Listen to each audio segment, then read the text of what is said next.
Greetings, peace, everybody. Welcome to Community Radio. I'm your host, Kim, and I am back today. I missed you all last night. I had some things I had to do, but I'm back today. So, welcome. Thank you all for tuning in. I just played a little Fela Kuti to get things going. That's one of my favorites, and that's Look and Laugh. And it almost feels blasphemous just to play that small portion of the song, because if you're familiar with Fela's songs, like these songs can go on, that particular one, in fact, goes on for I think about 30 minutes. But of course, I can't play, a 30-minute song during the show, but I encourage you to check that one out. There is, his music is so strong, so influential. I play a lot of it too when I'm making offerings or doing rituals, just to kind of, reset myself and to get myself in a certain space. That particular song is, I'm telling you, you just got to kind of ride with it for a while when you check it out. It's about 30 minutes. So when you're in one of your spaces where you feel like meditating or doing a little meditation, put some Fela on and see where it takes you. Okay. That particular one, that's a heavy song, Look and Laugh, and sometimes you get to that point where things just kind of seem so crazy in your life, you just got to step back, take a break, and just kind of just look at it and just laugh. I mean, sometimes things can get to be just a bit ridiculous or just overwhelming, and you just have to kind of sit back and just kind of laugh just to keep from crying. Some things are just so ridiculous. So anyway, I was just kind of vibing with that song earlier today and thought I'd play just a snippet of it, and that was actually about almost 10 minutes, but the entire song is like 30 minutes long. So if you get a chance, check it out.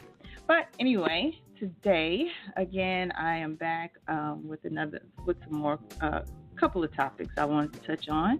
But before I do that, of course, I'm going to remind you all where to go to get classes, information, readings, and so forth. So DuluHouse.com is the place to go for readings, for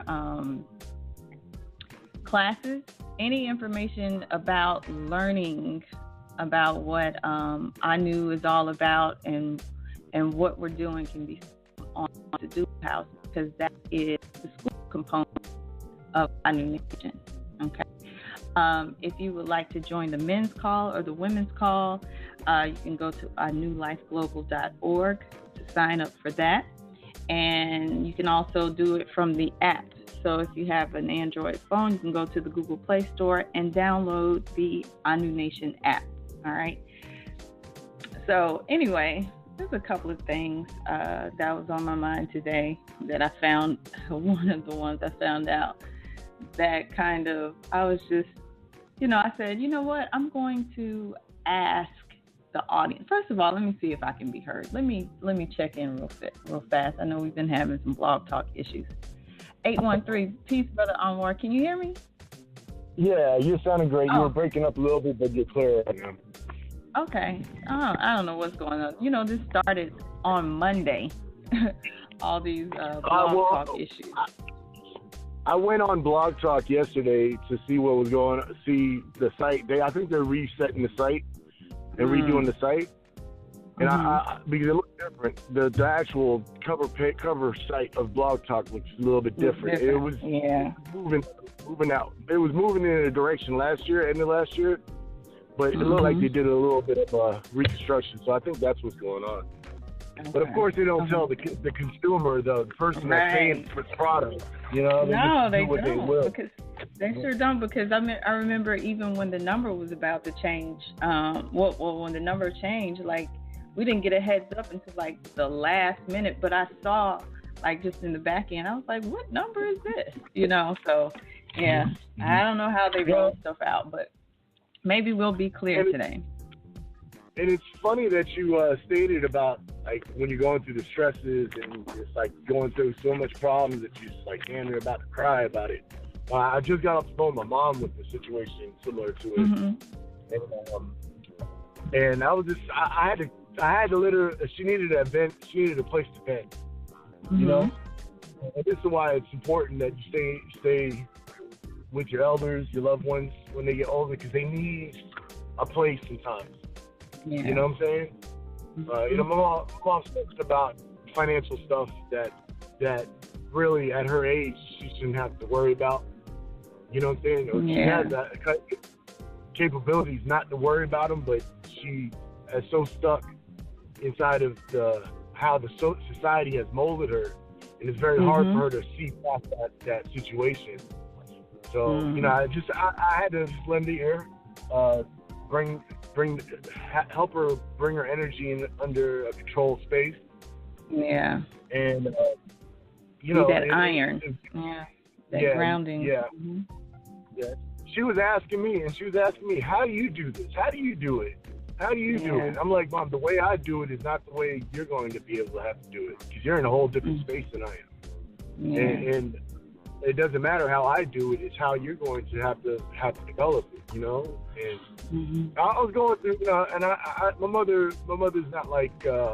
I have to talk to her real simply. I can't really talk to her in complex metaphors or complex wording or whatever. So, you know, I'm saying these things to her, and I know she's listening to me, but then I know she's not really taking it in just yet. And when we got off the phone, I told her, I said, you know what you need to do? You need to relax, light up a candle, a scent that you like, and just put yourself out of this space.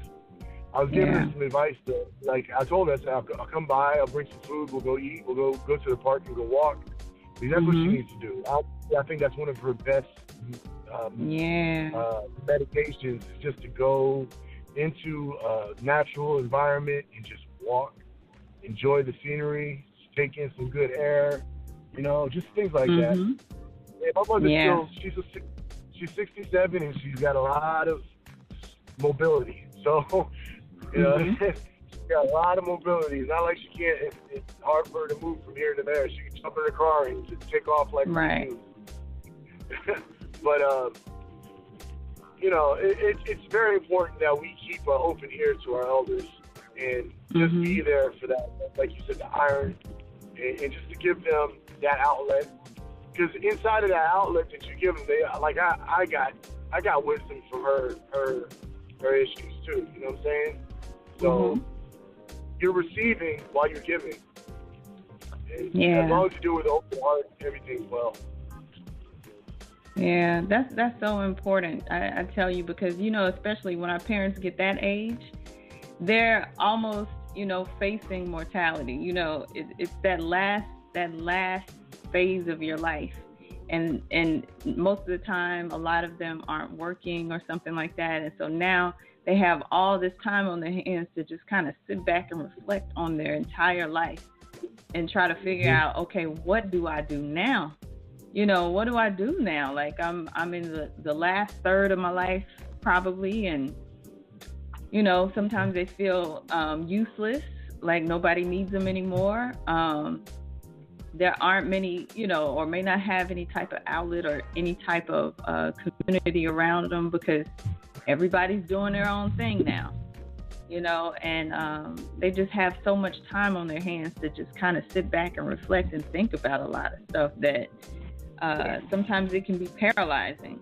You know, they have a lot of shoulda, woulda, couldas going through their head all the time. And then, you know, just dealing with day-to-day life, you know, at that age too, you know. Right. So that's awesome that you offered that for her. Yeah, I'm actually that portion in her life. You know, my sister, she doesn't do that. My sister can't be on the phone with her when she's kind of high energy. So a lot of the comforting comes from me, or the outlet usually comes from me. You know, I take it that it's not like the distance, but my sister only has a certain level of tolerance when it comes down to her. So it's all good. It's all good. It's definitely all good. But you know, I believe that it's grand when she's able to see all her grandchildren and grandsons and everybody all together for a few moments in time.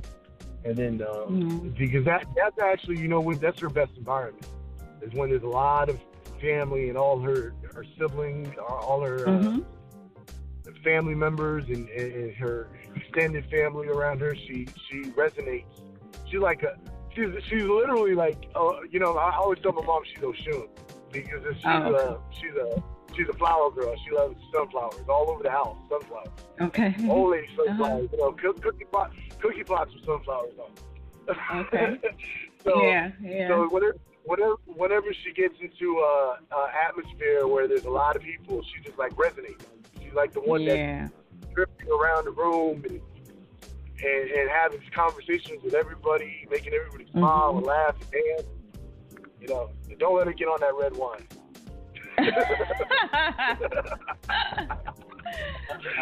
What happens with the red wine? Red wine, boy, I'm telling you, all kinds of things will start flowing out. All kinds of good vibrations. Let me tell you. And hugs and kisses and dances and all kinds of things, you know. Let me tell you, a lot of women fall prey to the grapes. Let me tell you. That is the key to unlock a lot of things. Let me tell you, it's so funny because even as you were talking, I promise you, I was just thinking, oh, I want a glass of wine. Like I don't drink, but every now and then it's like, oh, I want some wine. I don't do liquor, but like every now and then it's like, I just want a glass of wine. That wine, let me tell you. So now you can be anticipating the next music break. You have to drop some of that shoe real quick. Don't take you a glass of wine midday. Let me tell you. Well, my issue, he has to have the hard stuff. I can't do the wine with him. But Oshun, of course, like Oshun and that and white wine, I found, like, well, for me anyway, white wine works real good with my Oshun. So I don't know, but that I understand what you mean by that red wine. Hugs and kisses for everyone. Yeah. All it takes is a glass. Yeah. So that's good. That's good. I'm glad she had you to do that for her, because sometimes it's all it takes, because sometimes it's hard for us to get up and do it ourselves. You know, when we get stuck in those places like that, like, you know, that's what you should do. I need to get up, I need to go outside, I need to exercise, I need to do this, blah, blah, blah, blah, blah. But sometimes it's difficult to do it on your own. So it helps when you have another person there, like you said, to just listen or to just be around, just the physical presence. You know, you don't have to say anything at all. Just to have another person there sometimes helps. Just on another note is that a lot of people don't understand the health benefits just to go outside and get out your house. Yeah. You know, a lot of us, a good portion of us, we wake up, we go outside our house, we get in our car, that's another place that we get locked another inside cage. The box. Yeah. Another cage. We drive to work. We go inside of maybe if we're at a good job, we got our own office, but it's another cage. Another cage. Then we get back into the other cage, drive back home, and we go back into another place that we call our sanctuary. Right. But it's still another box. So it's always good to actually just literally just go take a walk. You don't have to do anything strenuous. You don't have to go take a run. Just go walk. You can walk, or just sit outside and have lunch. You know, just to feel the elements. You know, take your shoes off. Feel the earth.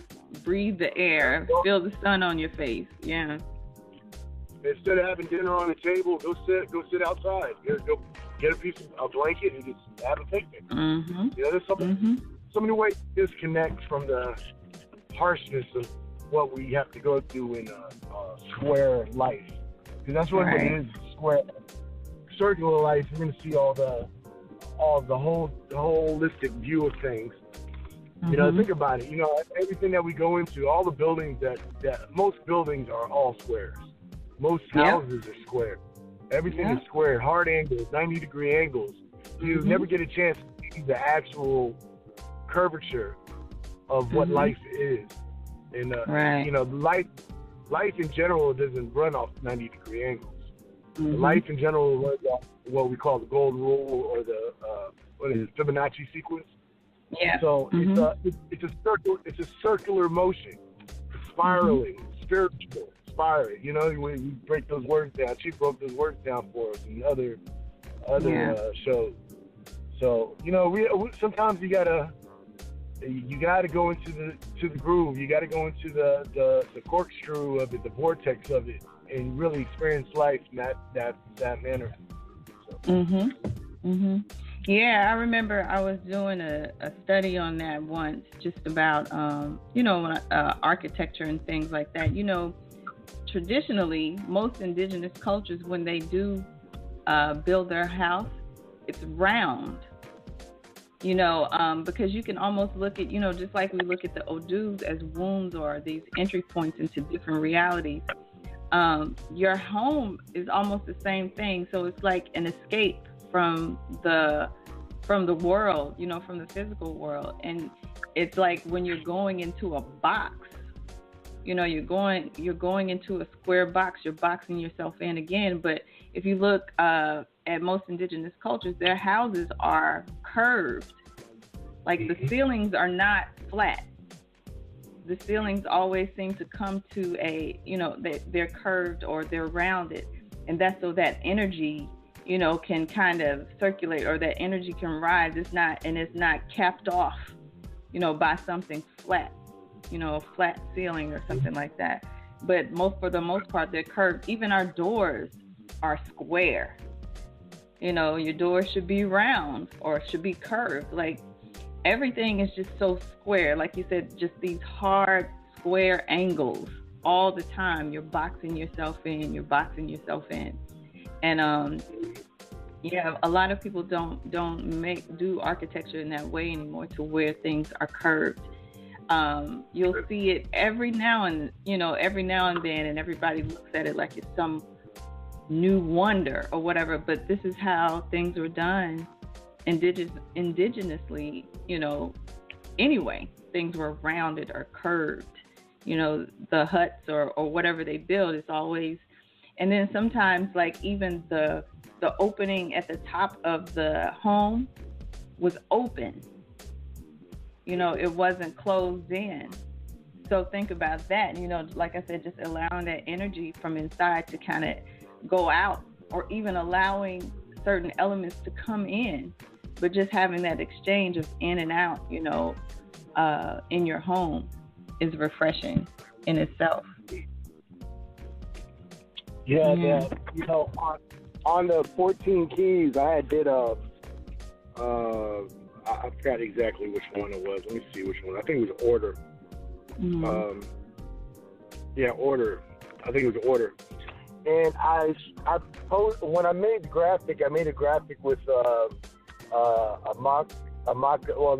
diagram of an I can't remember what tribe, but it was a certain mock-up of it was a makeup of how the village was created.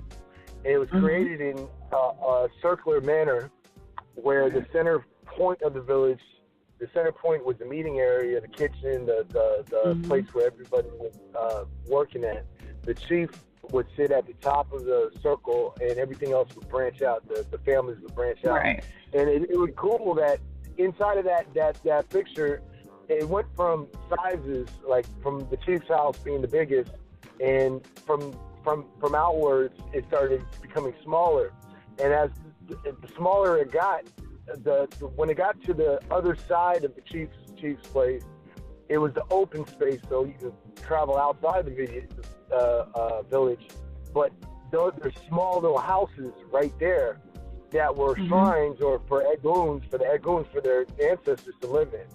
You feel me? So when they walked out and they said hello to their ancestors. The ancestors seen them leave, and they seen them come, which is awesome. You know, that's an awesome way to organize a village, organize your house, just in general. And inside of that diagram that I posted, there was I'll repost it on my page later on too, so if everyone wants to see it. Inside of each structure, inside of each living area, it was formed almost exactly the same way as the whole entire village. So there was a geometric value to it. Now I forgot there's a name for it, and I just can't. It's not coming to my head right now. So, say that again. Fractals. Okay. Most African villages, just about all of them, because I did some research on that as well, are designed in a pattern that we call fractals. So, and this research was the research that I found. This particular person went all over the world looking for these patterns, and he found that the only place where this was done was on the continent. Like, he studied other indigenous people, but none of them did it. Only communities in Africa did arrange their homes in this kind of pattern. And so the particular scientist that was studying this was relating the fractals to just aerodynamics, how certain things are built, and also the Odu. He was trying to study the mathematics of Odu in relationship to, computer language and everything else. But he found that the way that they organized things were in fractals, and which is related, like you were saying, to the Fibonacci series. But only in Africa did he find that indigenous people pattern their villages in this way. So yeah, I've seen that. Now, just to take it a step higher, think about spirituality. If you don't use fractals, the fractal concept, and you're not using that place where you built from point A, then you end up at, let's say right now we work on our Ori Egun, and then we work into the Orishas or the other archetypes that we might come across, whatever system that we might choose. And then from there, you actually get into a higher state or more inner state of understanding. And then you actually become enlightened as you go through the fractal patterns. But if you're skipping from passing your Ori, you're passing your Eguns, and you just go straight to the Orishas, you're missing a big part of the puzzle. Either the beginning point or the ending point. So whichever way you want to look at it, but you're missing a part of the puzzle. So, how are you connecting into the whole sequence of things when you just skip one section? Yeah. You got to start with Ori and Egun. That's. I mean, I can't stress how important that is, because that gives you your whole reason of why you're even here. So once you find that out, now we can start selecting different energies to help us work through that purpose. And that's the only reason, I see the need for working with Orisha. Is like, when can I select a particular energy or manipulate a certain particular energy to work for me, once I hit a block, or once something, once I hit a block, that's what they're for. They're the selected heads. So it can be from any tradition. It doesn't just have to be Orisha. You can work with any energy. You just got to know how to work with them. You know what I mean? So yeah, you can't skip over Ori. I know I've been doing a lot of study on Ori just lately. A lot. I've been finding a lot of good information, and a lot of doing a lot of Ori work. And I just can't, I just can't stress how important that is. A lot of people come, they need spiritual work done or something like that, and they're wondering what they can do. And it's because your spirit has become so disconnected from your soul that you're having these problems. So you don't know exactly what it is you're supposed to be doing. in this particular life, and you keep hitting walls, you know. So that's what it is. Like, you need to get in touch with your Ori.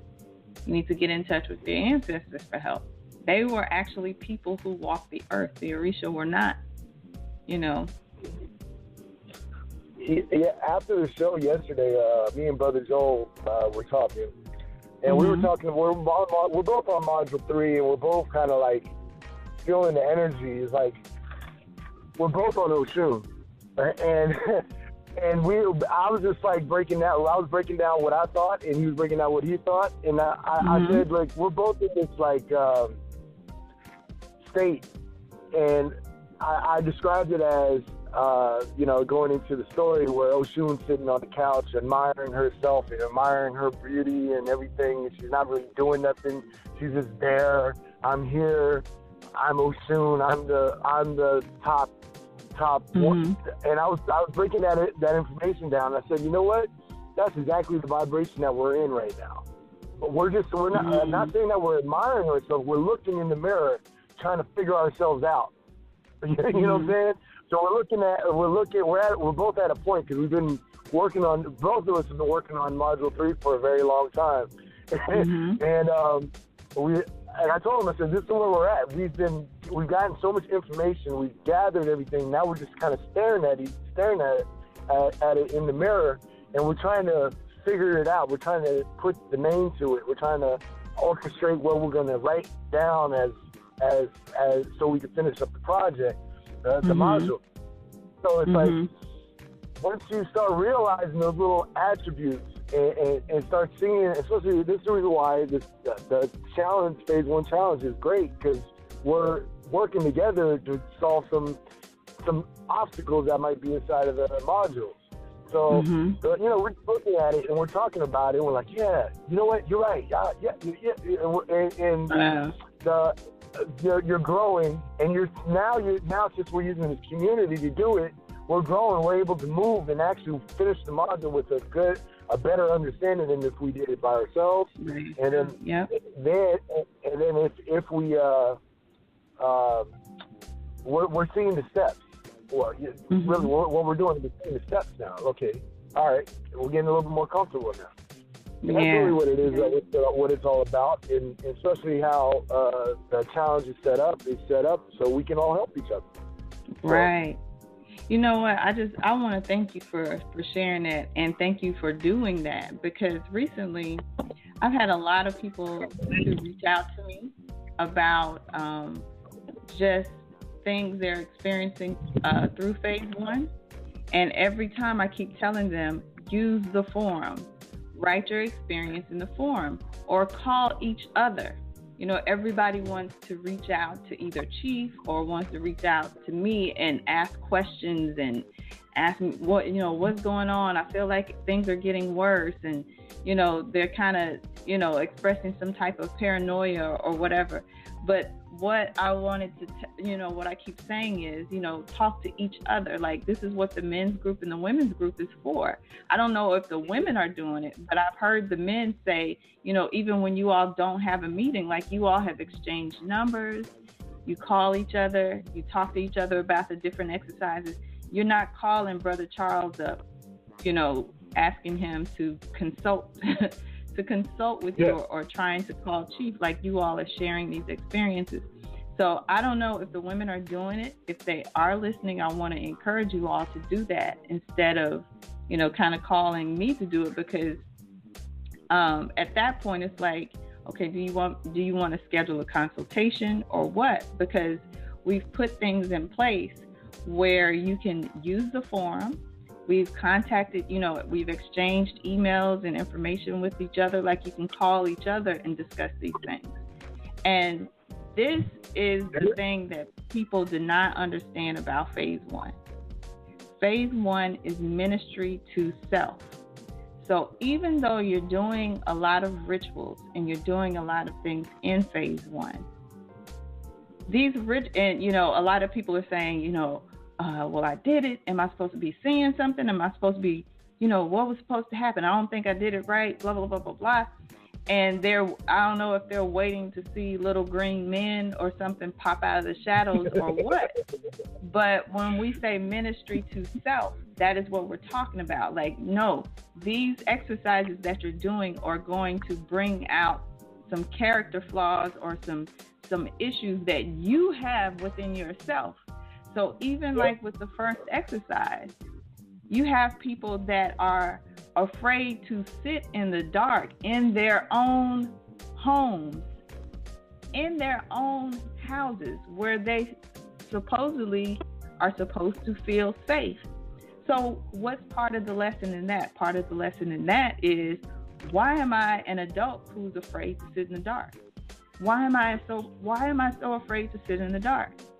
It's not, of course you're going to have an experience going through the exercises, but it's ministry to self, analyzing yourself. Why are you so impatient? Why do you keep thinking you have to see, things are going to pop out of the shadows? What are you so fearful of? Are you really afraid of this so-called African spirituality? I know you may say that you're not, but these fears and things rise up with every exercise. Or you're comparing yourself to somebody else. Oh, well, they finished. I'm not finished. I feel like I'm behind. Blah, blah, blah, blah. And you're comparing yourself to somebody that's probably not even in the class.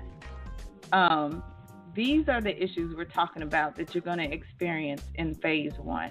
That's the stuff that you have to work out first. Of course, you're going to have, other experiences. You may sense something or feel something or whatever. But for the most part, it's all those internal issues that you didn't realize you had. Those things are going to come up to the surface.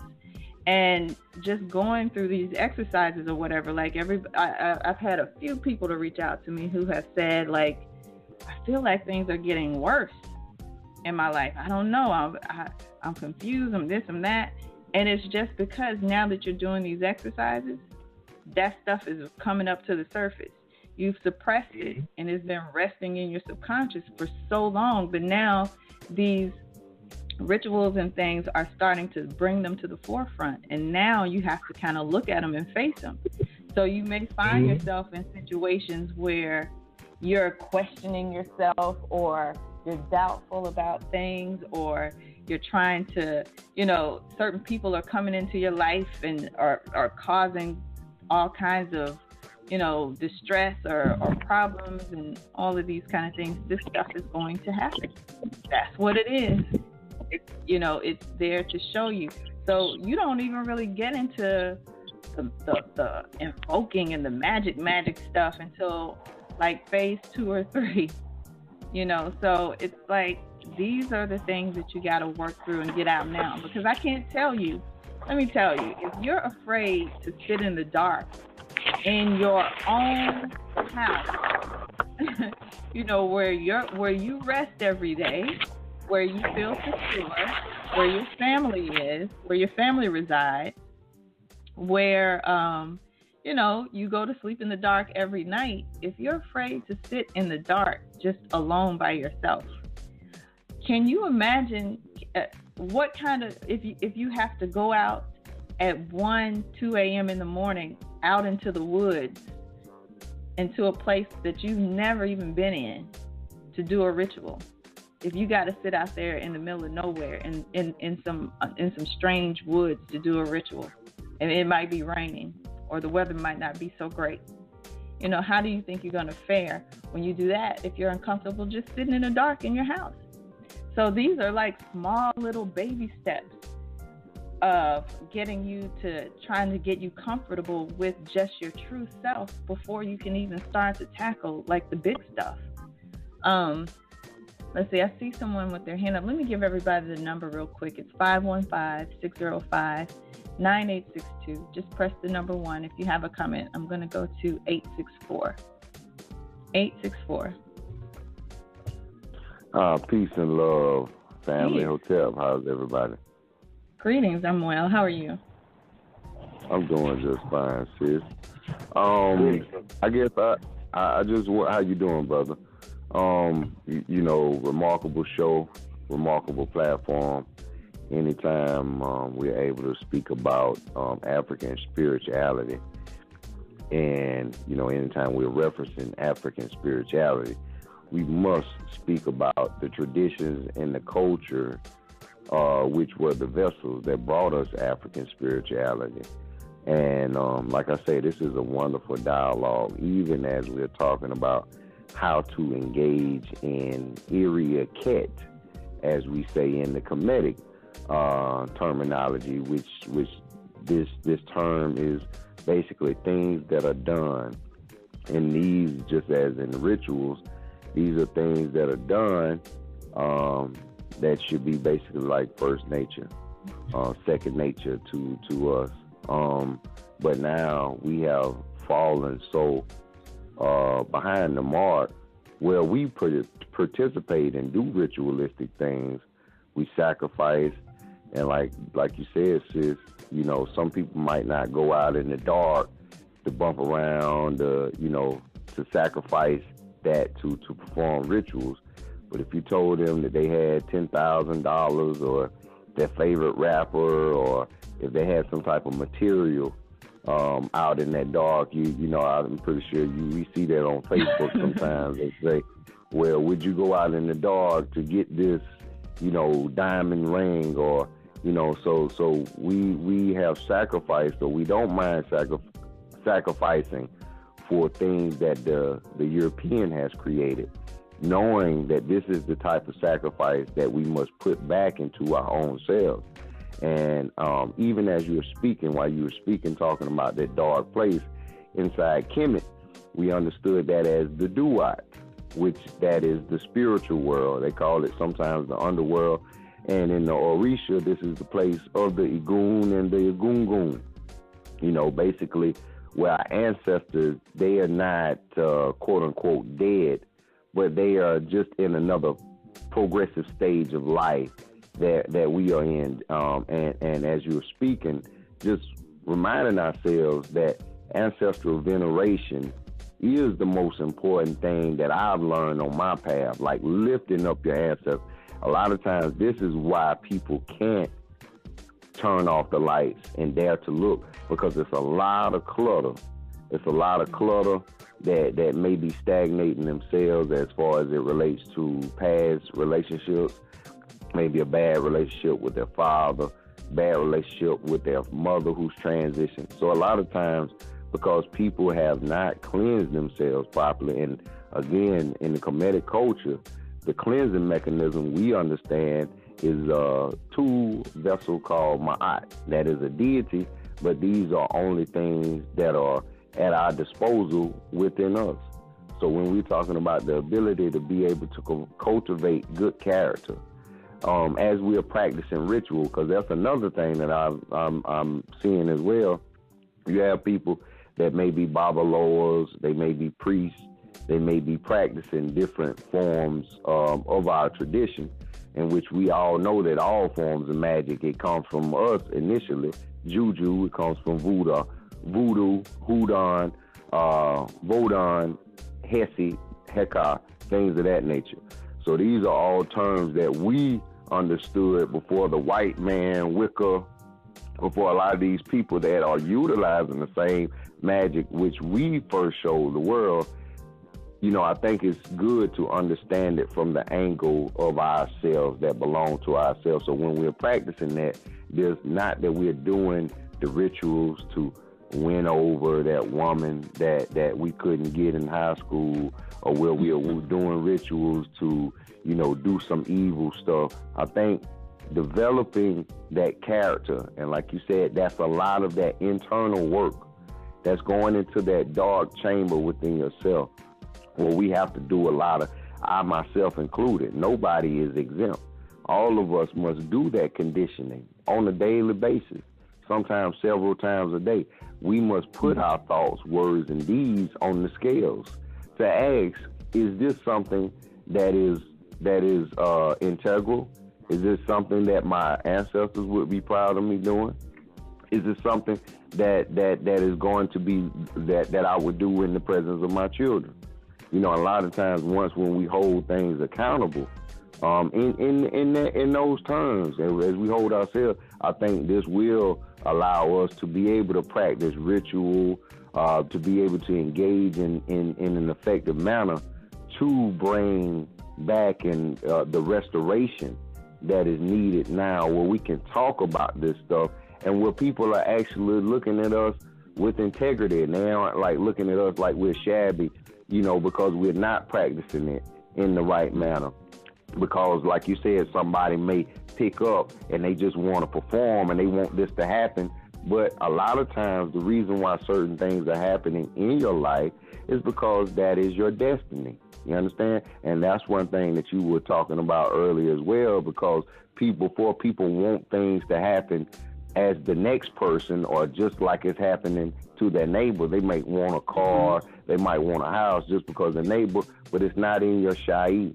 It's not in your destiny. It's not in your path. And when we understand Ife, when we understand the Orisha, when we understand the Netaru, we understand that these are the intrinsic forces of nature that are at our disposal. They are within us. They are a part of the universe. And a lot of times with certain things being present, that's letting us know what we have to tackle in life. For you, it may be for this time around, you have to gain more strength in your spirit. For me, I might have to decrease a little fire in mine. But a lot of times, I think us as a people now, we're collectively, because he has a car and he's working for a retirement, I'm doing the same thing. And that right there in itself is not my art, because you're basically copying off somebody else's test. You're doing, and it's the cheater that sometimes he's cheating so bad he didn't realize that he copied the person's name onto his test paper. So, we have to make sure that we're not mocking other people, and those people not being in line with our ancestors, not being in line with our elder. We can't listen to Donald Trump and want the same thing that he wants for his children. Now we're wanting it for our children. No, that's because we know that the Yurugu, the Wazungu, that is European, his definition of success is a whole lot different from our definition of success as African people. We see him exploiting, extorting people. We see him murdering, raping, doing whatever for capital gain. We as a black people, we will allow ourselves to get killed, and we still will apologize. We still will forgive the people that killed us. That's the nature that we see, that we come from. Now, saying that it is important that we utilize these rituals, utilize our self-development now to combat the things that we're seeing as problems in this, European world. But I'm definitely at the place that we as a black people, we all should be at a place where we are celebrating, where we are able to engage, conversate, and involve ourselves inside this culture in which this show, this platform, you beautiful people on this line are able to speak of. And that when we do it in an integral manner, because a lot of times black people didn't even know that inside Kemet or inside Egypt, we see the physical building, we see the physical erection, we see the physical beauty of that land of Kemet. But what we don't see is their ancestral veneration, is their devotion to keeping their shrines, their devotion to ritual work, as what you're speaking of. And this has a lot to do with the inner dwelling, like you say, that dark place that we don't like to go into the inside. And we have to fulfill the inside. We have to complete the inside before we can come out on the outside and perform these marvelous works. So, like I said, it sounds like you guys are definitely getting into the meat and potatoes of what's going on with us as a people. And I'm thankful to be on the show, to participate, and, to share my path with you all. Ashe. Thank you. Thank you for your comment. Thank you, brother. Hey, I got two questions for you, man. I appreciate your scholarship. I appreciate your understanding. You mentioned something that struck me, and I wanted to ask you a question about it. About first one being Mahat, and you said it's a dualistic deity. I think that's how you described it. Could you explain that for me? And the second question would be is, from your understanding, what has in your environment, in your community, what has manifested from your understanding of spirituality? Okay. When you speak of Ma'at, as we look at the physical presentation of Ma'at, we see the scales, which Ma'at is representative of the scales. And even as we're speaking dual, you have to have two sides in order to have a fully functioning scale. You know, so even as we are encompassing duality, and we look at Ma'at, you know, a lot of times right now, because we say we're in a place of negativity, and right now Ma'at would be the thing that should be implied or implemented, because we need to learn more of positive, you know, not 10 commandments, but more of. So like I said, if we are looking at the scales, and on one side of the scales is just weighted down, it's weighted down with the overwhelming amount of negative material.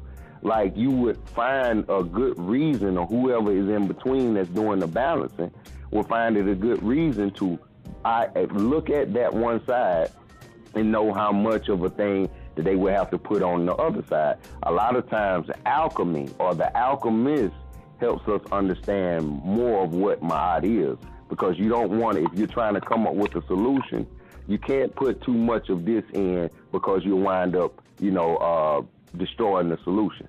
So even when we look at alchemy, they have both sides. They have a vial in one hand and a vial in another hand, and they're coming together. They're bringing the solution together to give us an answer. And in that answer, a lot of times they come up with a cure. They come up with something that is supposed to be aiding, because if not, it could potentially turn into a disaster. It could turn into an explosion.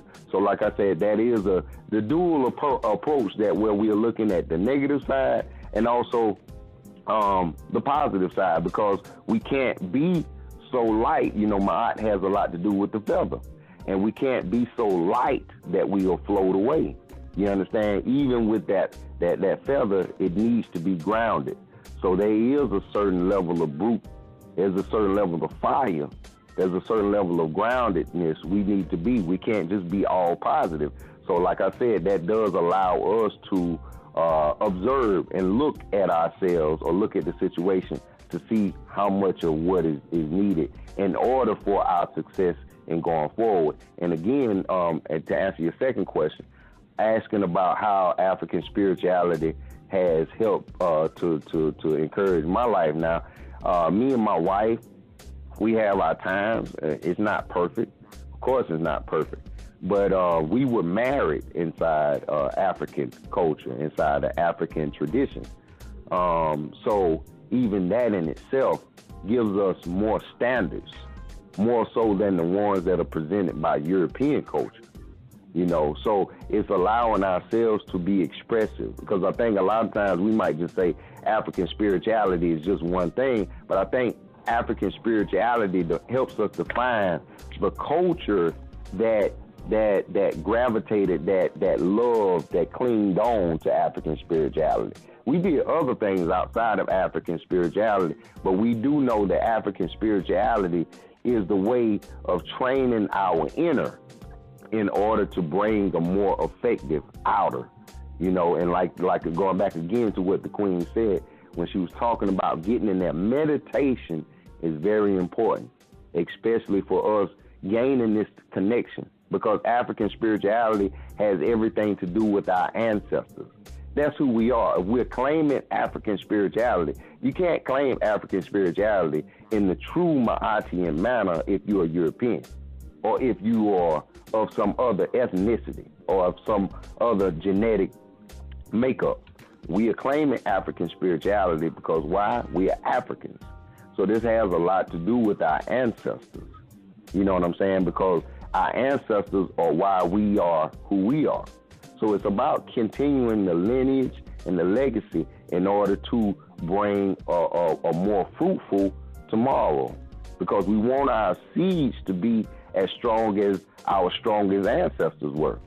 So in order for us to remember or put that back together in our seeds, we would have to look at how great like sometimes you hear people say, well, hey, I don't have to look back at history in order. No, you have to.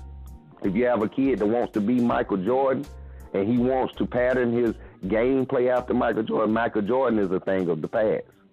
You understand? So as well as Imhotep, as well as our great Nasubites or our great priests, our great queens of African culture, they were great. And this is a part about letting those ancestors relive in our children. So as when we procreate, we're not having children, or we're not bringing children into the world that are looking like our European oppressors, where our children now are going to look like the spirit of our grandfather. You understand? The spirit of our great-grandmother, which she was so strong. And by us carrying on her name, by us remembering her legacy, that only allows us to put that back together in our bloodline. You understand? So now that the child sees the picture of her great-grandmother, knowing that she was a great nurse, knowing that she can take care of any, now these same things are reliving by way of spirit. That's why stories that were always important to our people, and that allowed us to relive the spirit of that thing being portrayed in us. And I think right now, us as a black people, our spirit has become very dampened.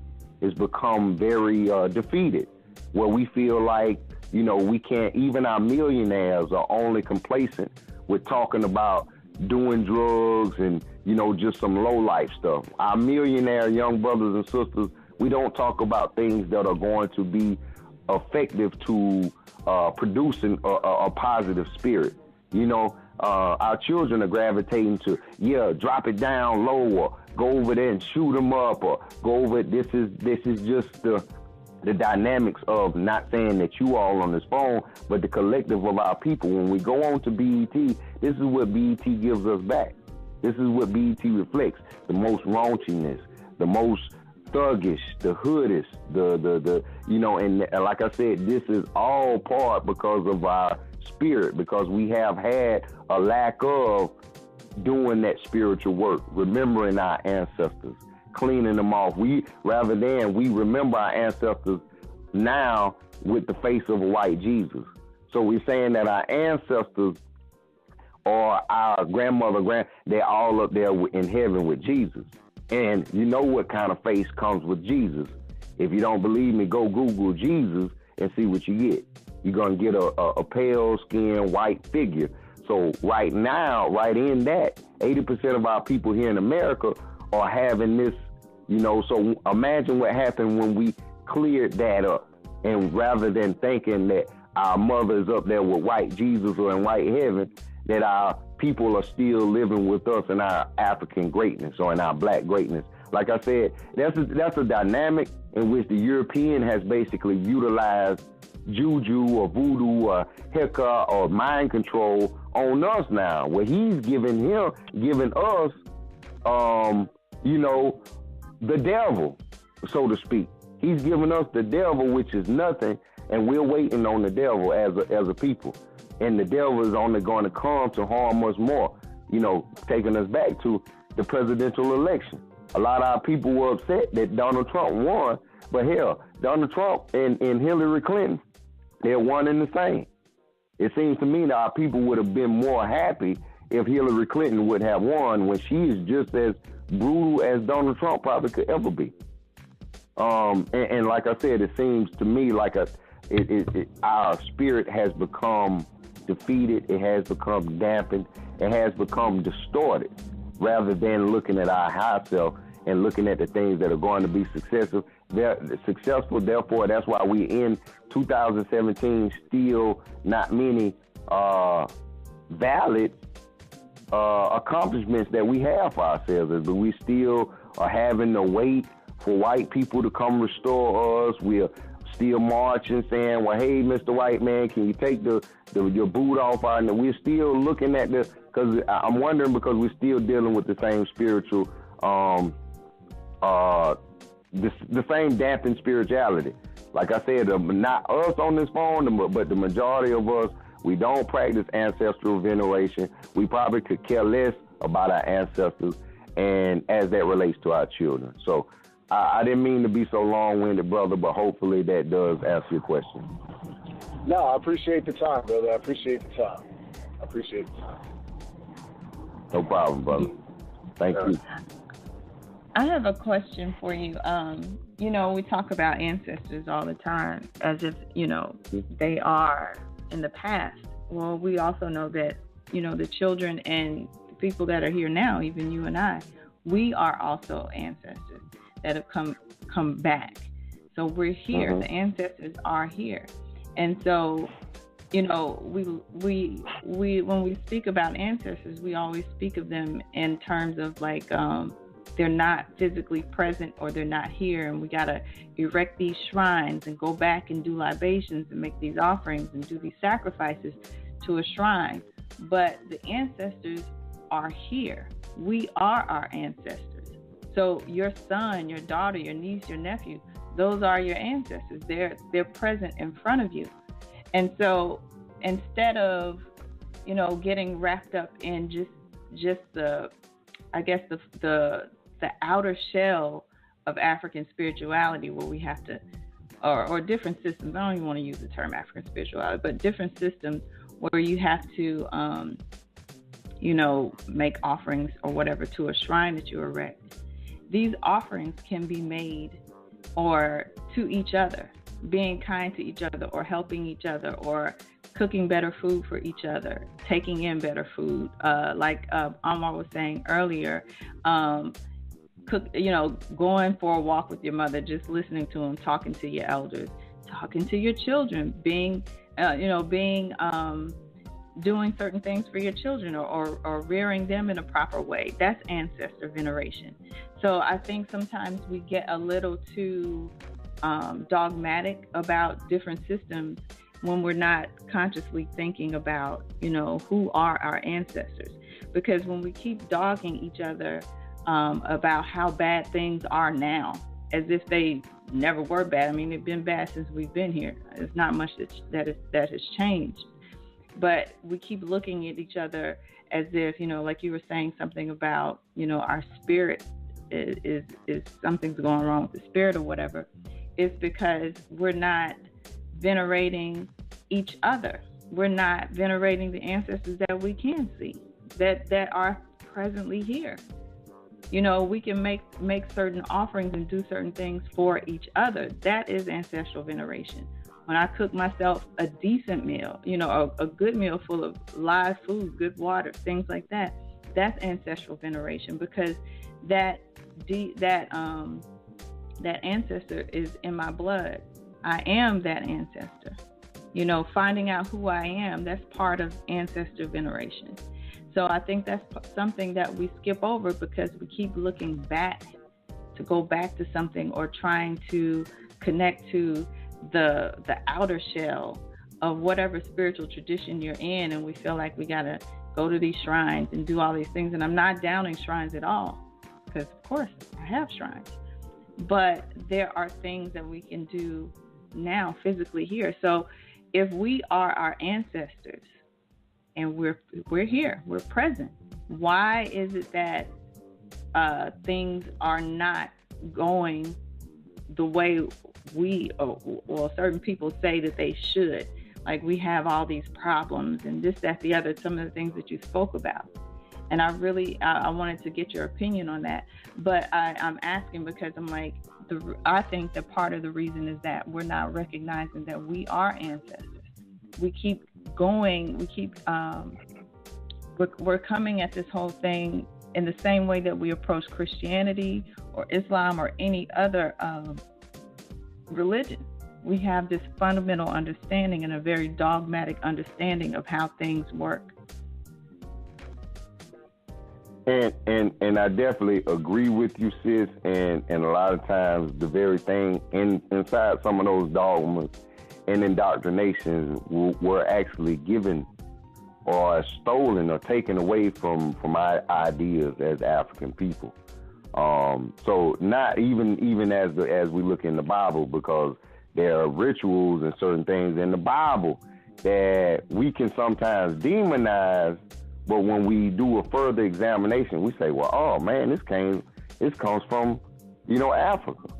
And that's the reality right now, even as we are, conversating. Right now, we utilizing a tool of the European.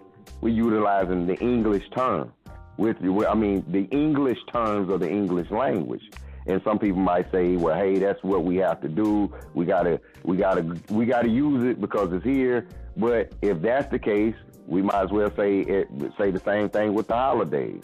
We might as well say the same thing that a lot of stuff that we find ourselves doing now that looks like the European. And I think this is why it is important to go back and, when you see the Sankofa bird, Sankofa is something that's thrown around in the African community, African spiritual paths.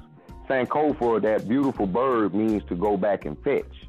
And a lot of times we see now that your tomorrow, and I got this from Professor James Smalls, and we know that brother has been, one of our few elders right now standing the test and speaking strong for these things. But the brother inside him speaking this and said the only thing that will ever be complete inside the 3-part phase of the past, the present, and the future, the only thing that will ever be complete is the past. The only thing that basically, and we look at anytime we are utilizing instruction or we are getting something that we are to model ourselves after, such as even a template, we have to look at yesterday. We have to look at the completeness, because one thing about the present is, we're always doing the present.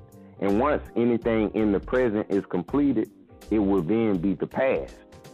So it depends on how far in the past that we choose. And we look at, even because we're speaking in the manner of African spirituality. And in speaking in those terms, this is the reason we should have a Baba or, some type of elder. African spirituality is not a self-initiating thing. It's not something that we just pick up as the European did and just say, well, hey, I'm looking from the outside looking in, and I don't really know what's going on. I'm not part of that community, but I'm going to do what I see. We're not trying to, we want to do the things inside Ma'at or inside the right manner. So therefore, we will have to talk to those that were knowledgeable of the ways of yesterday. You understand? When we talk about shamans, in order for us to pick up this tool that has been important to them, because I know I'm only 30-something years old. I'm a baby to some of these people that have been doing it.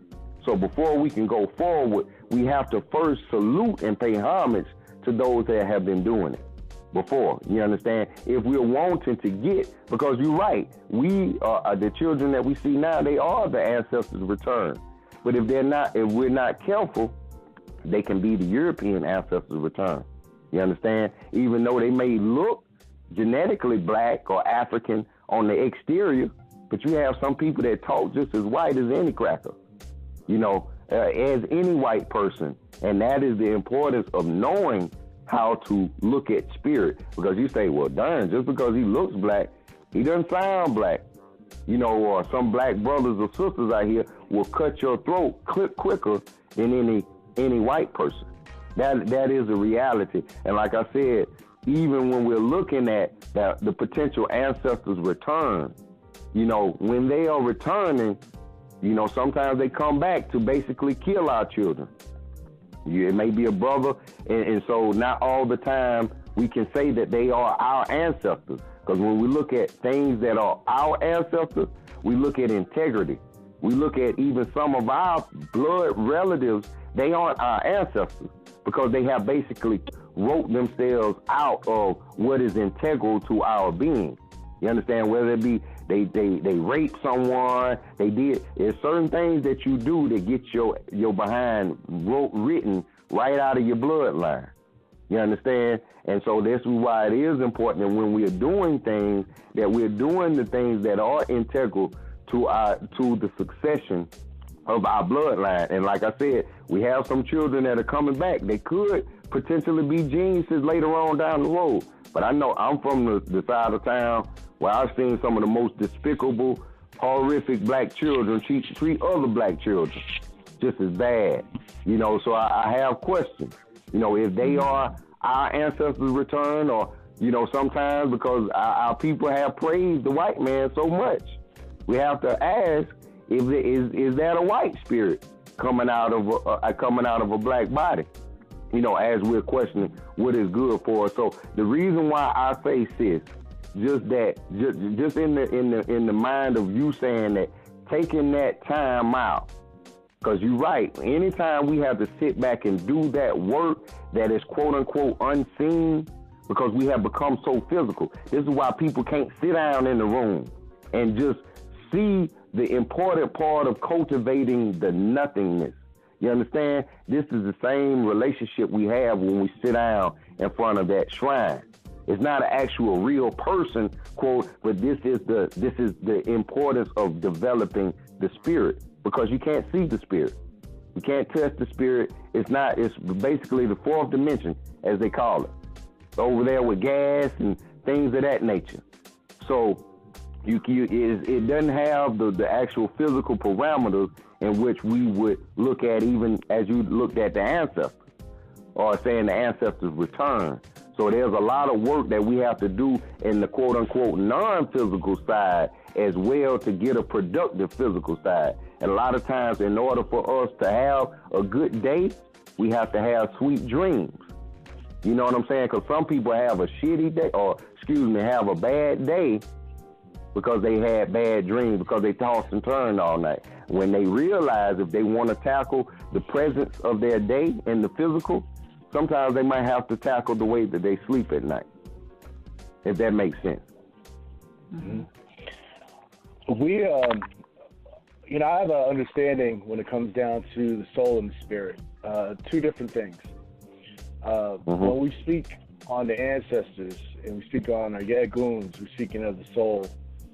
The spirit is projected through us and through what we do on the planet. My perspective, and the perspective that I hold, is that at 2017, I can't do the same thing Ptah did 10,000, 20,000 years ago. The energy of Ptah. I'm not here to rebuild the pyramid. I'm here to make the pyramid even better than what it was. And that's just an example of the energies, the archetypes that we're speaking of, the Neteru and the Orishas and so forth, so on. These are just archetypal energies where we tap into and, for lack of a better word, evolve them. We raise the Orishas, we raise the Aguns or the ancestors. We do what they did, but we do it even better so they can feel accomplished from that. And that's just from my understanding. You know, me personally, I'm a tradition. I like traditions. I like traditional things, but I also know there's a room for non-traditional methods and non-traditional growth, things that break the mold of what was and what is presently happening. So, you know, that's one of the things that I flow a lot within my life, in knowing that I'm not just here just to do the same thing my ancestors did. I'm here to do what they did and even better or even greater than what they did. So I just wanted to put that comment in. And that was a good point, brother, and remarkable even, because like you said some very profound things. You said, and we asked, why are we still in the situation? Because we see the Europeans still being in the situation of power, right? I'm pretty sure everybody on this line can agree to that. That the European still showing himself, even with a cat like Donald Trump, being in the controlling seat of America right now. That shows basically the brandishing European ego, a monopoly of capitalism. Trump speaks for that. In the reality, I know some black people might think that we all are holding hands here in America. The reality is that there are a lot of Europeans that are rooting for Trump, and that when they say making America great again, They want to take it back to the old ways if they could. And so, like I said, because these European, they still deal in, they have the reenactment the Civil War stories, or they reenact these different things. They even have history books now where they have our children learning their story. Now that is where we fail, okay? Because we need to have our children learning our own story. You understand? And there's only one way we can do that. Is Sankofa, is go back and fetch. We have to go back and we have to have debates. We have to have discussions. We have to bring what Ptah did into, we have to understand, because I think a lot of people just get the understanding of the Orisha and that's ruined and that's just it. No, that's the same way with us learning the ABCs. We didn't just learn the ABC and that was it. We had a level of programming and a level of sacrifice that it took for us to be at a place where we can engage to the level that we are now. I know it took me at least 12 years.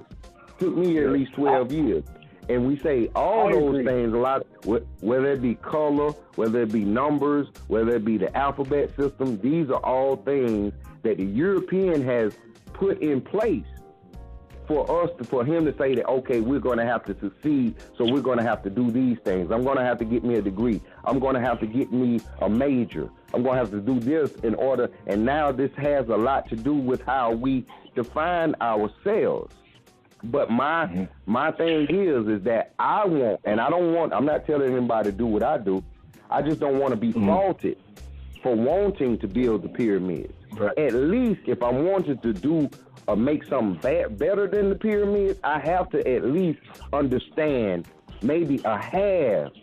I'm going to say at least a half of what my ancestors understood in order to make the pyramids. You understand what I'm saying? Because I cannot make a pyramid or make anything greater than that if I still lack the capacity to understand how at least it was they made one pyramid, or even the step pyramid, or the bent pyramid, which those were some of the more primitive pyramids. So I'm at a place like, I don't think we can even understand that and how that was put together. So I'm not knocking what you're saying that we want to go beyond the pyramids, but I'm like, well, hey, because the European technology, all the stuff that the Europeans, they still don't understand how the pyramids were built. So I'm wondering if we understand, and if we don't understand, we shouldn't be the ones that are picking up an ego trying to build a greater accomplishment than our ancestors, and we can't even understand what they built. You understand? No, I get exactly what you're saying. Go ahead, Sister Kim. No, I was going to say, we've talked about this before. Maybe it's not for you to understand why they built it. It was for that particular time. Like, we don't even, before we even talk about, why they were even built, we don't even know what the purpose, what they were for, or why they're even there. We still can't even grasp that. And I feel like sometimes when we get caught up in this conversation about Black people and Europeans, or us versus them, it sets you up kind of for a trap, because we have to understand that Europeans weren't the only people in power. This thing kind of rotates. There have been times when other groups were on top and ruling things, and they failed. There are times when different African nations were warring against each other, and they failed. So instead of trying to recreate what they did or trying to understand what they did, sometimes we have to go back and look at what they did wrong, because it didn't last. It didn't work.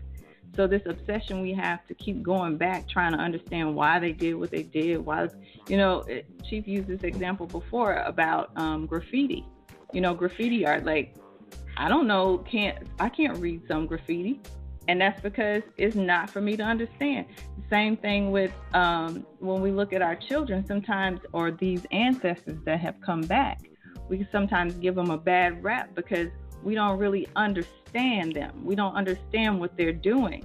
And because we've removed ourselves so much from them, and we keep trying to go back and be so ancient, we can't tap into their energy to see what they're doing, because one thing I have found out in studying this is that that particular energy, that ashe, that's not something that you can necessarily hide. It's going to come out.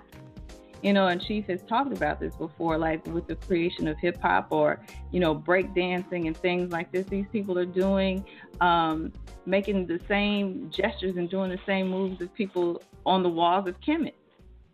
All these kind of things. It will come out.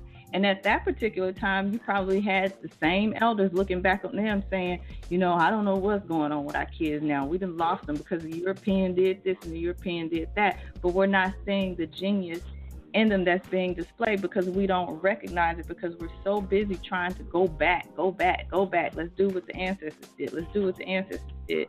And you're not necessarily tapping into the wisdom or the calculations of it. You're trying to figure out, you're trying to decipher what they did. Like, we're past the point of debate and sitting down and debating. That's already been done. Most of the information we have now came from that whole, from the 80s or from the 70s when all of this was going on. Somebody already did that. So it's like, it's time to move on to something else now. It's time to stop blaming the way our children are coming out. We created them. They are our ancestors. So if they're so screwed up, it's because we're screwed up. We keep looking for some wise, just everything and tell us which way to go. And we're looking for some wise old elder to come out of the woods and tell us the secrets to everything and what we're supposed to know and how we're supposed to move, when even Chief has said, no, you are the elder. You figure it out. You got to step up and be that. And see, even when we're saying, because like I said, I can't really speak for anybody else, and I would encourage all of us, if we're practicing African spirituality, because they say, so much is given, much is required. So now we're out of the church. We're out of quote unquote Abrahamic organized religion. So I will encourage all of us that dare speak on this subject, that we do it in integral fashion. Okay, that goes for all of us, not out of ego, not what we think, but there has to be accountability as it relates to the things that are allowing us to be able to function and going forward as Africans, because a lot of stuff has not worked, and a lot has to do with, our African spirits have been taken away, and they're not being reflective in it. Like I said, what we see is we still celebrate European holidays. We talk about like the past. Mr. Christmas, a lot of people that celebrate Christmas didn't know that Mr. Christmas, you understand? And this is why, not going back in the past could be very damaging. Even with Valentine's Day, there are a lot of people that don't know that Valentine's Day was basically a celebration around the massacre. Okay, so inside people celebrating these rituals, because we talked about rituals earlier, if you don't know why you're doing it, and the only way that you can know why you are doing it is by something that was already in place, or it's by some instruction. And so, like I said, you do have a group of Africans looking to liberate Africa and doing it all out of their own egotistical mind. But this is the reality. You have had scholars that have come, and all of the scholars that have come, they are not, anything that I've said, I'm not saying anything wrong. I got a chance to speak with one of the renowned scholars, Brother Baba Baruti, last night. And we all know, and like I said, with us being at a place now where we can talk about African spirituality, it would not be that we would not be there if it were not for the Dr. John Henry Clarks, if it were not for the Dr. Benz, if it were not for the Sheikh Anta Diops. The reason why I'm naming these names is because anybody that's looking to engage in this path in a Ma'atian way, not doing it just to feed your ego, but we're doing it in the right way, you must first pay homage. You must first pay homage. If you ever go to one, because we're speaking Ashe, we're saying Ashe, and I see a lot of people wearing the Ankh, they say Hotep, but they kind of remind me of the thieves that the European has become, because I see some Europeans wearing the Eye of Horus. I see some Europeans wearing the Ankh. What's the difference between them and the black people that are doing it? Because some black people that are doing it, they're doing it in the same manner. They just say, well, I'm just going to take what I want to take. No, if you're going to get into it, there are priests out here that are still keepers of those traditions. So if you're not a priest, how can one tell me about how to dictate and what it is to do in the right manner? And like I say, we have to put these things on the scale. You understand? Well, For all of ourselves, even with me being, and I'm speaking the way that I'm speaking because I have been trained in these cultures. You know, and I don't know it all. I don't know it all, but in order for me to speak about Oshun, for like the brother spoke, he talked about the Igun, the Igungun. Those are terms. That's a language that comes with our ancestors. And when he says that, I know what he means. When he says the Neteru. Excuse me, brother. Let me pause just for a minute. We have another person that's on the line. This is 615. 615. Greetings. Greetings, everyone. Peace. Greetings, brother. Peace. How's everybody thoughts? I'm well. Well, brother, well. Great, brother. What's the brother's name that's on the call right now? I don't think he. My name is Equani Shai Imhotep, brother. Imhotep. All right. How long you been listening to the show? How long you been, how long you been listening to the sound? As a matter of fact, I just tuned in today. I think might have been my first time, bro. Oh, thank you. Okay. For tuning in. That's great. That's awesome. We appreciate you coming, but there's a couple things that I think we need. It's a little housekeeping we need to address. We don't talk over people when we on the phone with this. Okay, like we don't do that. Like we appreciate you bringing, constant thoughts to what we doing, but we don't do that. All right. Now there's a couple times where you were spitting some knowledge, cool, but when the sister and Brother Armor was trying to dialogue with you, you was talking over them. We don't do that. Okay. Now, as far as like the other stuff you're talking about, the building of the pyramid and keep killing the culture and whatnot, how is any of that gonna help us to and gentrification that we're dealing with? So everything is relevant. You were saying that how do we, if you're not a priest, how to come up with all this that we call Ori. Ori is the first thing we work before we work with any entity. Before we go back to Egypt, Sudan, anywhere, any African spiritual system, the first thing that we in our new nation address is Ori. So before we even consult a priest, your Ori has to take you there. So that's how we address it. But as far as like the stuff, we don't do that. I'm at work and I'm gonna go back to what I was doing. So just keep it respectful. Okay, and salute to you, brother. Salute to you. Okay, thanks. Hello? Let me just pause to give everybody a number. We've got about 25 minutes left in the show.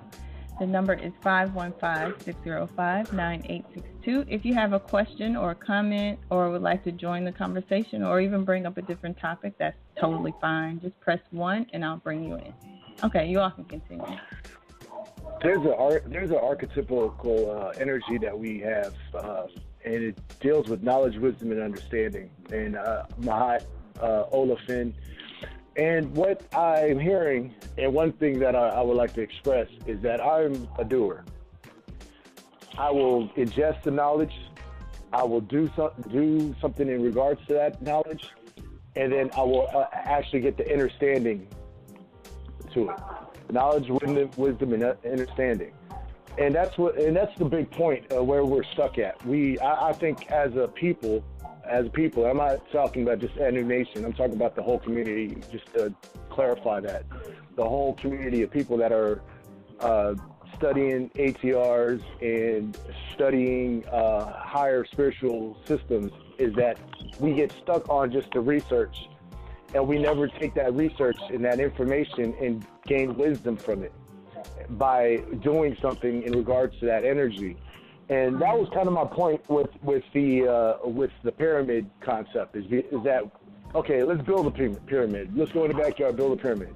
Build a pyramid. Okay, we built the pyramid. The pyramid's built. Okay, now what can we do with this pyramid? Can we add something to it to make the harmonics vibrate more inside the planet? What can we do? You know, and then, okay, what's the next stage? What's the evolution? What's the change? What's the change that we're all looking for? Do we even need a pyramid right now? Do we need it? Yeah. Yeah. That's what I was saying. We don't even know the purpose of the pyramid.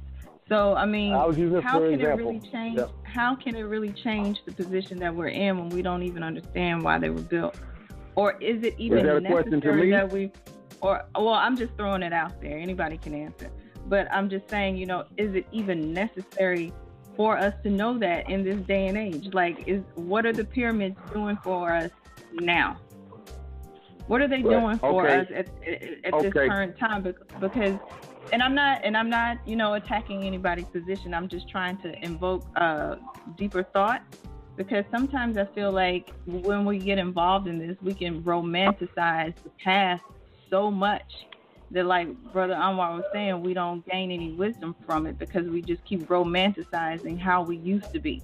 When we, you know, the condition that we're in today, or the type of black people that exist today, are the same type of black people that existed then. We had people who were debaucherous and dirty and murderous and, you know, like to kill people, or a lot of people and all that. We weren't like these innocent little angels just sitting on the continent, you know, doing our thing, and some evil spirit just came and swept us up. Like, some of this is who we are. That hasn't changed. And I think sometimes we can just romanticize the past so much that we don't even realize it. One of the things that has helped me, and this is from my own personal experience, is that the more I do, the more I research, and the more I do, the more understanding I receive, and the more evolution my soul goes through, the more charged, more ashe, more energy flows through me to do more. So one of the biggest things I think us as a community, just as people, should be doing, in general speaking, just people should be actually gaining this wisdom, gaining this knowledge, gaining this wisdom, and actually going into the place where I know that if I do this, this happens. And that's where I think we're stuck in limbo. And going back to what Sister Kim says about romanticizing a lot of our traditions, and not going past the romantic stage and actually going into the unifying and working together in the umoja.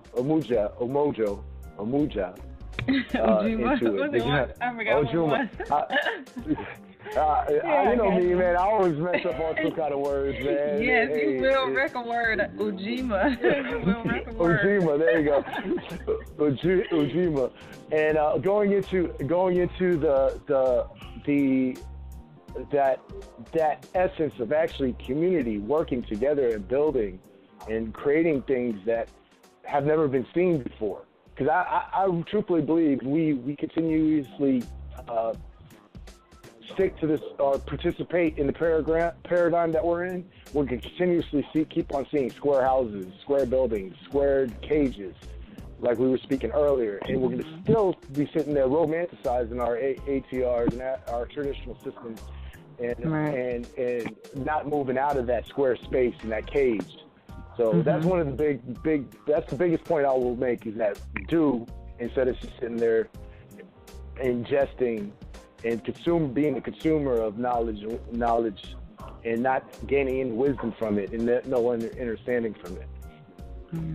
Right. And like I said, family, I understood that, like I said, I'm speaking from the Kemet priesthood.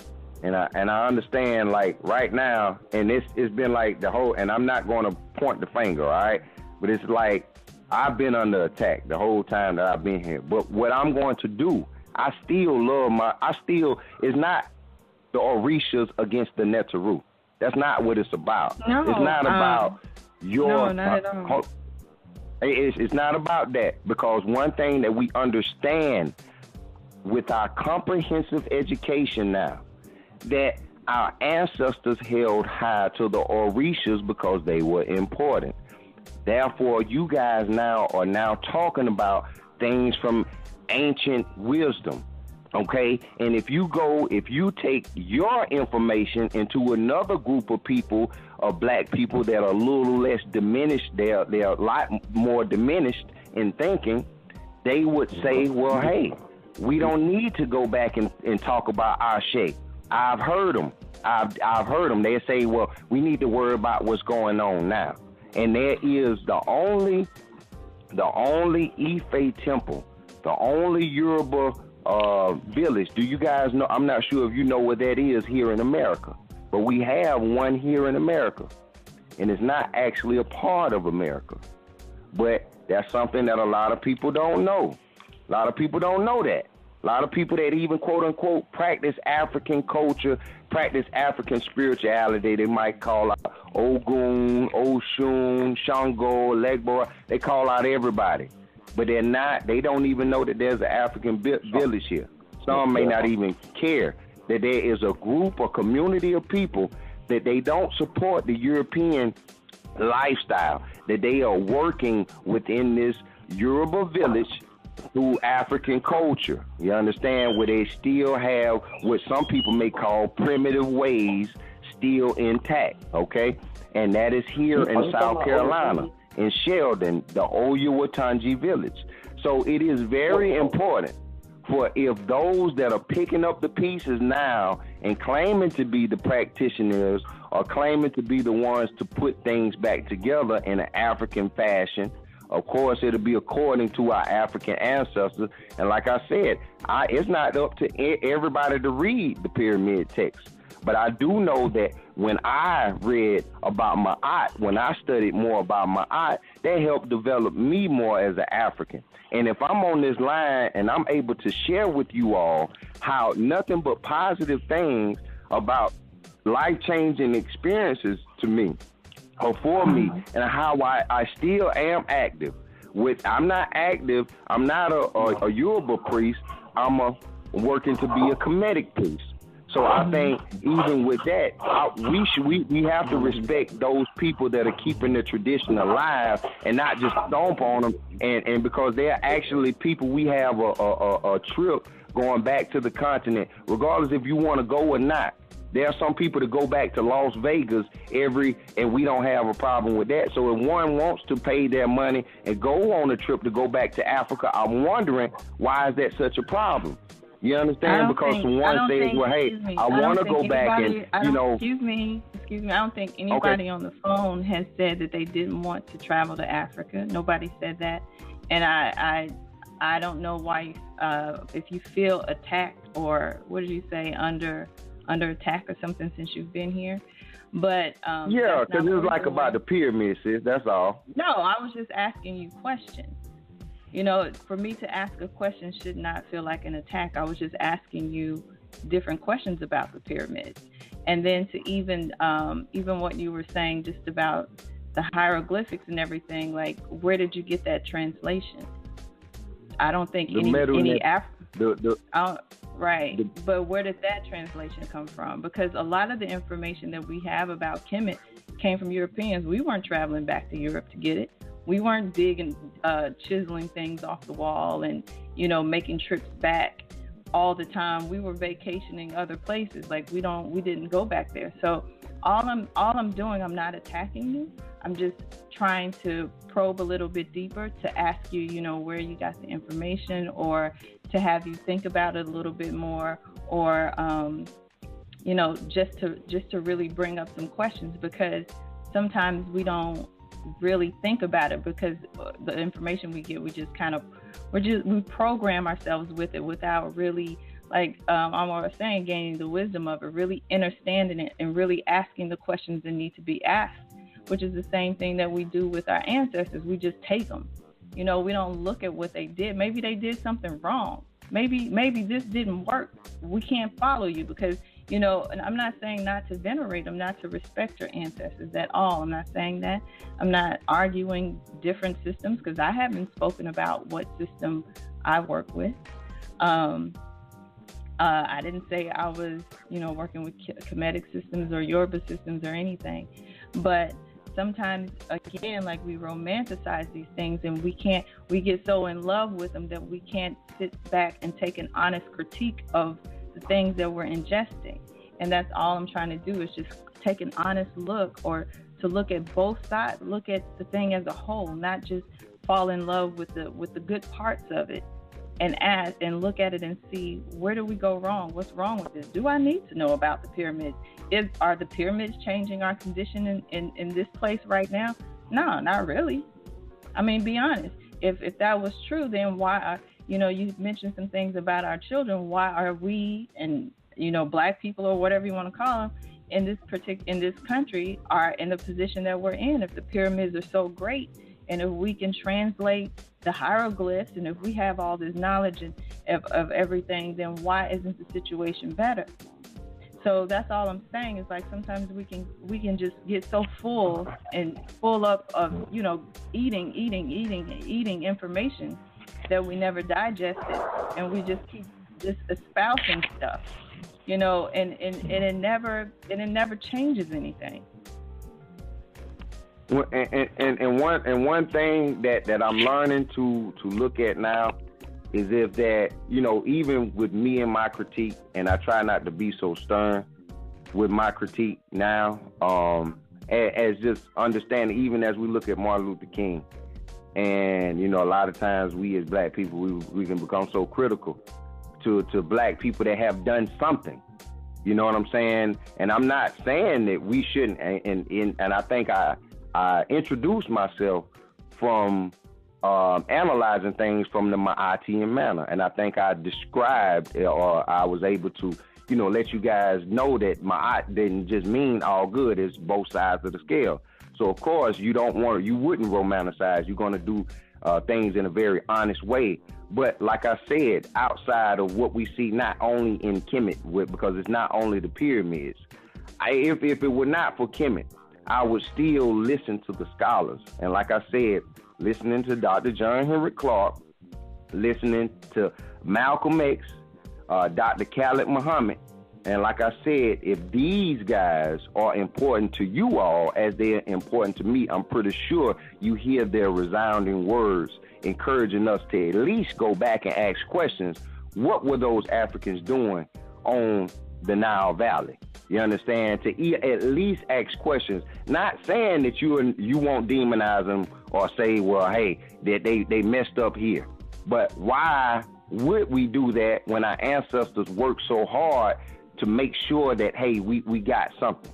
You know what I'm saying? I don't want to just demonize them just yet. Just like my grandmother. My grandmother had 7 kids by all different men. But that's my grandmother. I'd be a fool to talk about, what she did wrong, even though in her wrongness, she still has an overwhelming amount of greatness and if I would be less than a child, I would be less than an ancestor return if I'm going to critique her from a undermining standpoint rather than the greatness that she showed or that she left. And when we speak about Kemet, and like I said, it's just an overwhelming amount of greatness that our family left for us to, not saying that we didn't have a downfall. I'm sure we did, but I'm like, it's a lot of greatness we can study as well, or we should be studying, and which I do study. Sister Kim. Yes. Mm-hmm. Okay. Yeah. All right. Is he still there? Hello? Yeah. Yes, sir. I'm still here, brother. Okay. All right. Well, a question I got too is that, look, there's no such thing as us demonizing. The thing that we do, demonizing somebody, that's not really the case. The case is that, here's the question. Okay, take the Egyptians. Why are they not still here? Okay, so that's one question you would ask. Why? What did they do to make the civilization crumble? We get that information and say, okay, now since I got this information, I'm gonna make sure that whenever I'm building my fortress and building my surroundings, I don't do that because my ancestors failed in that. Now, demonizing them, I'm not saying that they were bad just because they failed at that point. No, I learned the lesson from them. I actually venerate them by not doing it again.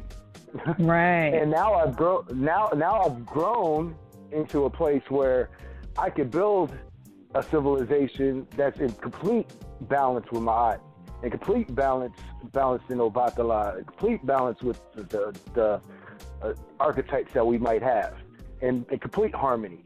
Now I've learned the lessons that my ancestors had to go through, like even the diasporic ancestors, the brothers and sisters that died because of that situation. Now I can sit there and say we're not going to allow ourselves to trade our own people with other people. We're not going to do that no more. That's not going to happen.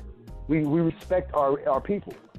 We learn these lessons from the past mistakes of our ancestors.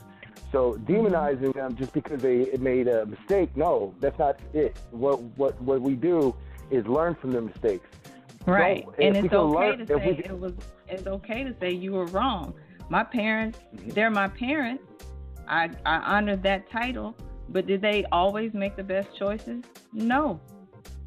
Am I wrong for saying that they did do something wrong? No, I'm not wrong, because now I'm an adult with children, and I have to be able to look at the past or look at whomever or whatever influenced me and say, you know what? Yeah, I love you, Grandma, but that didn't work out. That's wrong. That did not create a good situation. That put us in a horrible situation. That caused a lot of friction within the family. That caused a lot of problems. That culture that you subscribe to or whatever it is that you did, that really screwed us up. So now we got to try to fix it. Now I got to fix it because that did not work. It doesn't mean that I'm demonizing her. I'm not demonizing her. I'm looking at what she did and saying, you know what, that was wrong. You were wrong to do that. And if you guys really want to know, and what you're saying is true.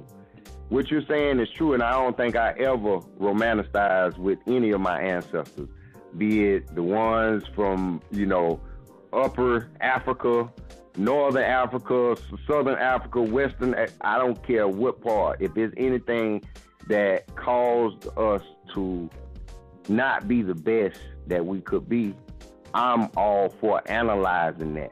But where I am coming from, and that would be a good question that you all asked me, and I would have felt better if you guys would have asked me that question. What do you feel was what steered us wrong? And then that would have brought on a different type of dialogue rather than us just assuming or we already know, and really just so we want to make sure that we don't do the same thing again. And then I don't want to be to the point where I, share the information with you all, and then where somebody is like, well, hey, how do you know that is the truth? Because people could say the same thing about the Yoruba culture. That was a culture that was so long ago. How can we know that? But we are here still. That's why we have elders. That's why we have elders, the ones that are. I think the problem is that you were getting offended at us asking questions because you were saying we were attacking you, and that's not what we were doing. Like, here we ask questions. Like on this show, if somebody says something, I'm going to ask you, where'd you get that from? How do you know that? Where does it come from? Because that's what our chief does. He's going to ask us why we feel this way. He's going to really make us think about the information that we're ingesting. Does that make sense? Where'd you get that from? Who translated it? Well, now you're contradicting yourself. So we have to go through those exercises whenever we make these comments like this. So when you call into the show, it's not going to be like just one person sitting up espousing information without anybody questioning you or asking you about it. And it's not an attack. It's just to try to expand your thought or to get you to really think about what it is you're saying. So it's not an attack, and we're not warring against systems, because here we study them all, from the Kemetic to the Yoruba to whatever. Right. We study them all, to Croatia to whatever. We study all the systems. So that's definitely not the problem. But I don't know if maybe maybe the circle that you're in, maybe you all don't get a chance to critique each other or to ask each other the deeper questions or whatever, but that's what we do here. So if you make a statement, somebody's going to jump in and ask, and we're doing it respectfully. It's not an attack.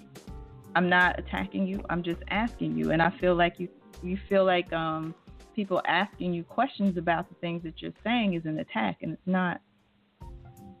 Well, no, sis, it wasn't actually that. Like I said, most things that stood out to me is that, you know, in the questions, I think I was able to answer those in the manner, hopefully, that was understanding to you all and also the audience. But the thing is that the spewing out that I heard, basically from almost everybody that on the line, is like, hey, we don't know, you know, you all make it say that you don't know why the pyramids were built. You know, this may be a conversation that you all haven't had, but you would be potentially stepping on the toes, because not all priests, and as you know, not all African priests, they ain't gonna come out and say, oh, I got the information over here. So just because the information of why and how the pyramids were built is not readily available for us, we shouldn't spit on that. You know, we shouldn't spit on the people. How did you feel I spit on it? I didn't spit on it. I said, how do you feel I spit on it? Well, like I said, to say that, you know, we don't know why the pyramids or how they were built or why they were built. You know, and like I said, even right now, because, you know, only... No, Is me asking the question? See, I'm actually seeing something that Chief spoke on happening inside of this conversation. Yeah, that too. I see what you're getting at. But there's something that the debate culture that's happening on side of the show.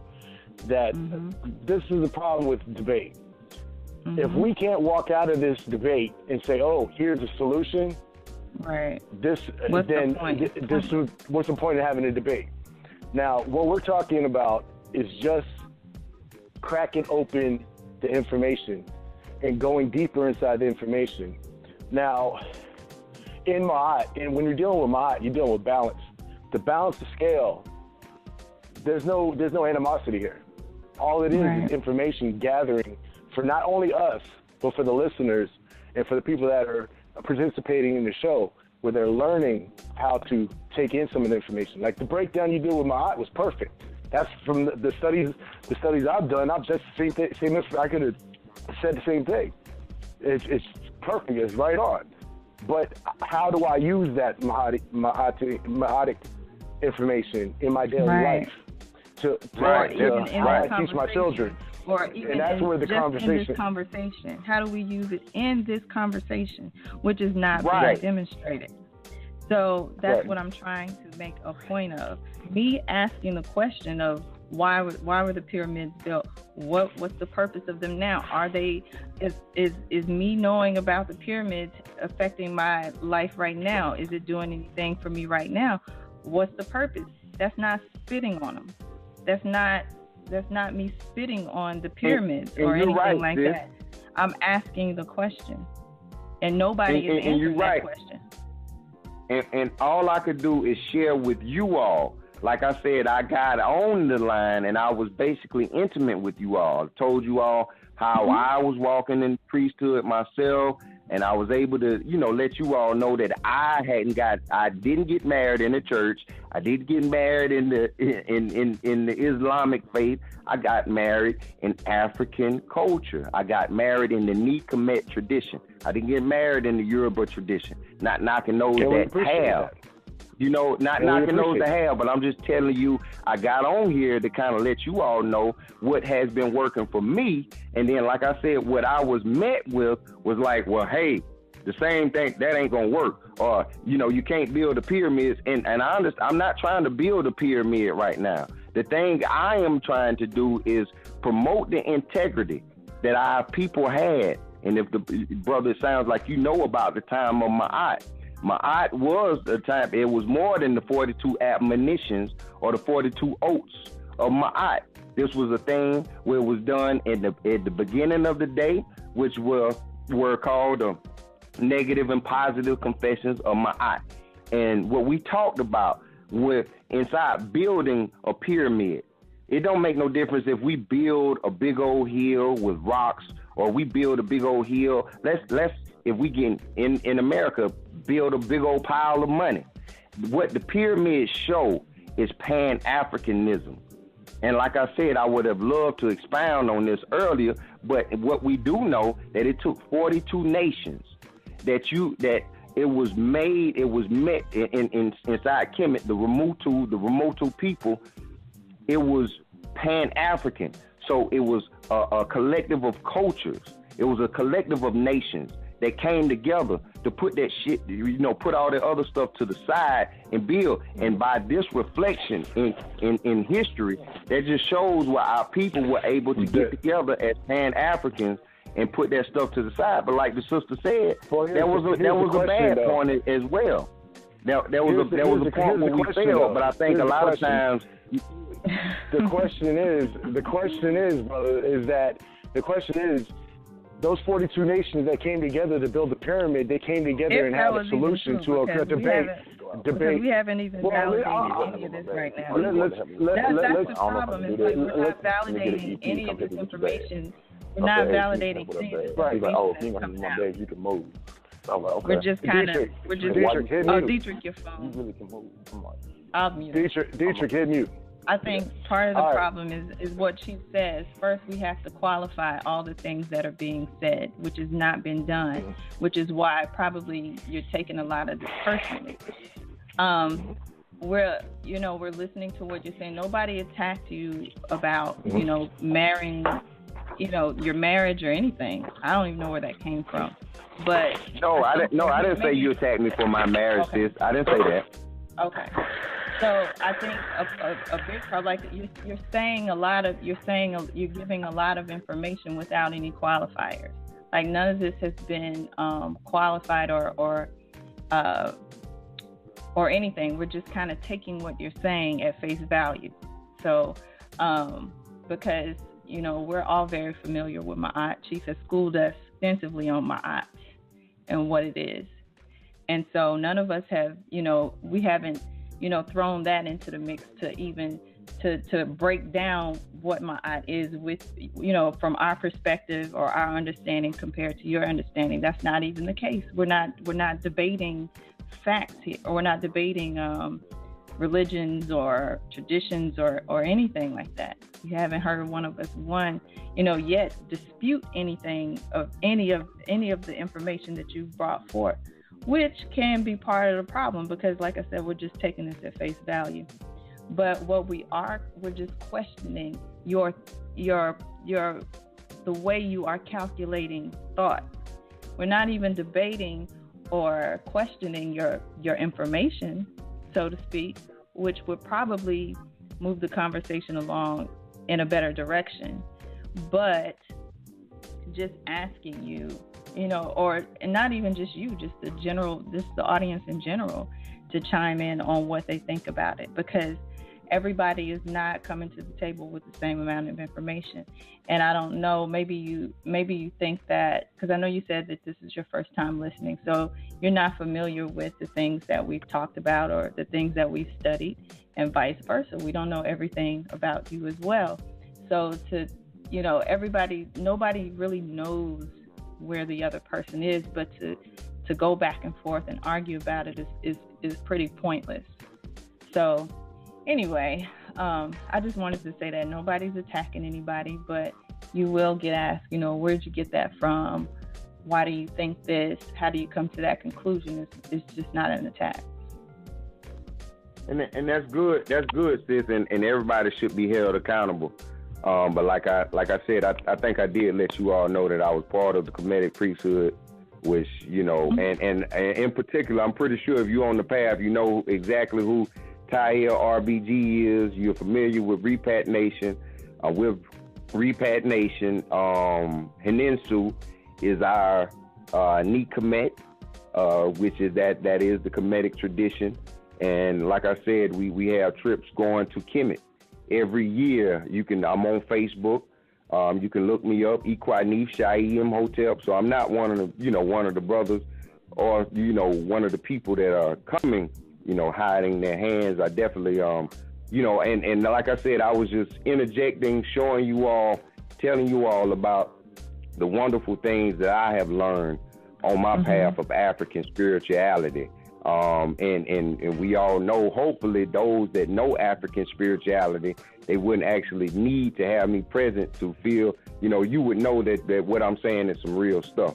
So even as the brother, or as you were speaking, sister, talking about Ma'at and knowing about Ma'at, the most important thing that we know and understand about Ma'at is knowing the other accompanying forces, which there are many other forces. You have Asil, Aset, you have a countless amount of forces that Ma'at is the thing that is going to be important in balancing all of these forces. You don't want to have too much Haru and, or too much Heru Behudet and then not enough, of something else. It is about, and that's why we look at Tahuti, or, we look at Ife, we look at a lot of Moray as those being the things that are very instrumental in guiding us, or like the brother said, our Ori, which is your Ori is your head, and according to the Yoruba culture, and I, like I said, I'm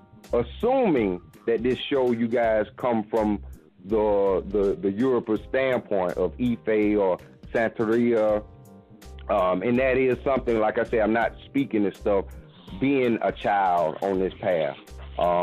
Like I said, and I don't know everything, which I'm definitely still a child on this path.